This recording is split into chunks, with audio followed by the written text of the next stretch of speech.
그 문제를 푸는 게 여러 가지 방법인데 그중에 하나 대통령 부인 김건희 씨가 도대체 어떤 일들을 했는가를 검찰 수사로 밝히지 않으니 무혐의 처분을 반복하니 특검을 가자는 건데 뭐 금세 또 거부권 행사했네. 거부권 행사하죠. 네. 저는 했잖아요. 윤석열 대통령이 이혼하지 않는 한 끝까지 거부권을 행사할 거라고 봅니다. 중앙일보 기사에 그런 이야기 나오지 않습니까? 내가 우리 부인한테 무슨 이야기를 할 수 있는 처지가 못 된다. 그럼 뭐겠습니까? 자기를 대통령 만들어준 사람이 김건희다. 그렇게 실토하는 거고요. 이명수 기자와 이 대통령 선거 전에 7시간 통화하는 내용들을 보면은 대부분이 김건희 씨가 주도한다는 느낌을 받지 않습니까? 네네. 그 사람은 뭐 할 줄 아는 게 별로 없다. 뭐 이런 방구나 뿡뿡 낀다. 뭐 이런 이야기를 김건희 씨가 합니다. 그게 사실인 거죠. 우리 그런 사람을 대통령으로 뽑았던 거고 실제 대통령은 윤석열이 아니라 김건희인 거죠, 지금. 야, 그러면요. 그러니까 진짜 전문가 중에 전문가시니까 그런 걸 우리가 대선 전에 들었잖아요. 네. 여러 가지 얘기도 들었고 또 지금도 자료 화면이 반복적으로 나오죠. 검찰총장 인사청문회 때 뭐 처가 얘기, 부인 얘기 뭐 많이 나오지 않았습니까? 그렇죠? 네네.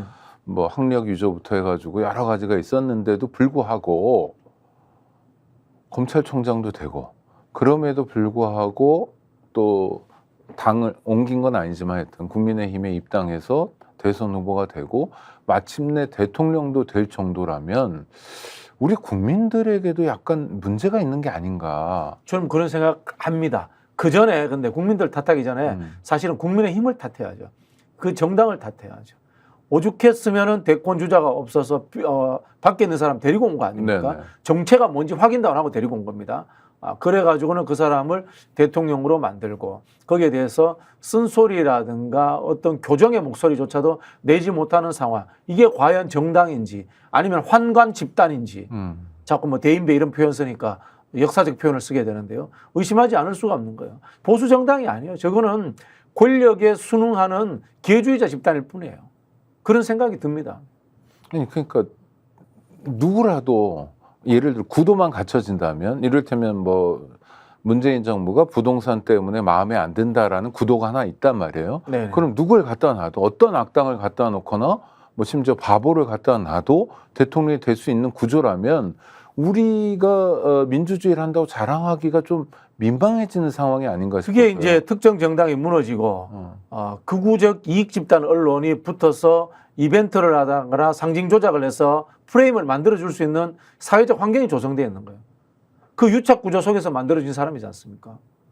조중동 언론이 띄워준 거잖아요. 윤석열을. 네. 시대의 메시아처럼. 문재인 정부를 심판할 수 있는 적격차처럼 만들어주고 거기에서 국민의힘이 조직적 정책적 힘을 보태주고 세력으로서 그러면서 만들어진 정권인 겁니다. 그럼 뭐냐? 그 속에서 이익관계를 나눈 거죠. 나는 안전하게 윤석열 대통령에게 욕먹더라도 귀에 귀마개 손 꼽고 나는 내 지역구 예산 챙기고 나는 공천 받아서 국회의원 되면 돼. 라는 국민의힘의 국회의원들. 나라가 망하든 말든 우리 신문사에 우리 방송국에 이익만 생기면 돼. 라고 생각하는 이 이익 바라기형 불나방 같은 언론들. 이 집단 간의 연대가 만들어낸 괴물 정권이 아닌가. 저는 그렇게 생각을 합니다. 이어지는 의문은 그렇다면 다음 대선에서도 또 뭐 대통령 윤석열 씨가 뭐 임기를 다 하든 아니든 간에 하여튼 대선은 있을 거 아닙니까? 다음 대선에서도 그런 네트워크가 활발하게 움직이면 똑같이 움직일 거라고 봅니다, 저는. 그럼 국민의 선택은 무의미해지는 상황이 또 될 수도 있잖아요. 똑같이 움직이라고. 언론은 또 거짓말을 하는 거죠. 또 새로운 사람을 데리고 와서 이 사람에 대해서 최소한의 검증도 하지 않은 채 반민주당의 기수로 만들어주고 역사를 바꿀 영웅으로 만들어주는 거죠. 전두환이 나왔던 거하고 똑같은 상황을 윤석열도 만들어주고 그 뒤 사람도 저는 똑같이 만들어줄 거라고 봅니다. 그럼 어떻게 해야 됩니까? 아니 그거는 이제 지금 박 교수님 말씀은 상수라는 거잖아요. 변수가 아니라. 상수라는 거죠. 네. 저는 여기에 대해서 이제 언론개혁이 가장 중요한 문제다라는 생각도 하고 있고요. 민주 진보 진영의 체질 개선이 필요하다는 생각이 듭니다.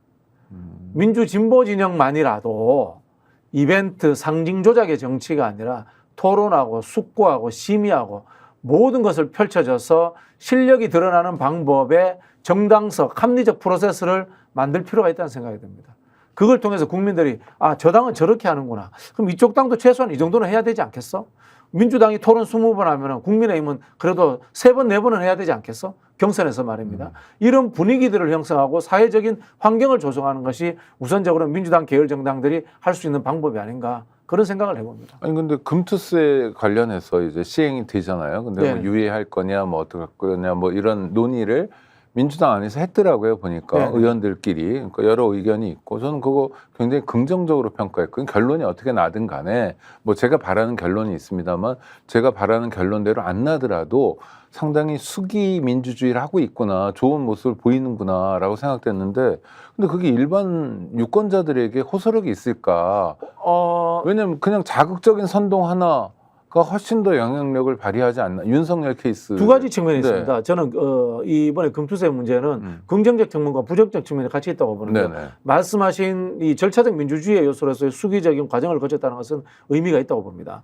그러나 너무 오래 끌었어요. 너무 오래 끌었고 이게 단순한 이슈예요.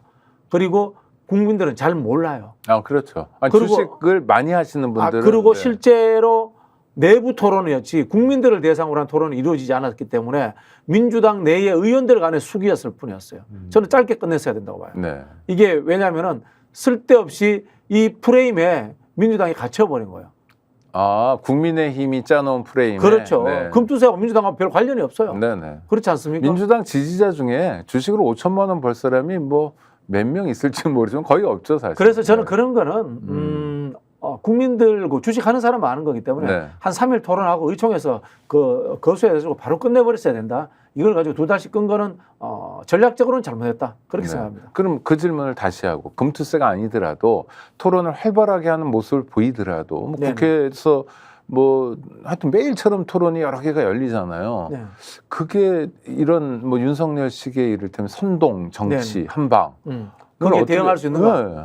그래서 제가 봤을 때는 민주당에 유시민이 한 30명 정도 생겨야 돼요. 안철수 의원이 옛날에 그런 이야기를 합니다.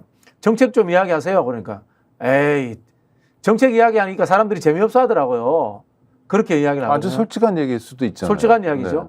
정책을 재미있게 이야기할 수 있는 수준의 정치인이 돼야 되는 거예요. 제가 살다 보니까 그런 정치인이 유시민 정도밖에 없더라고. 네.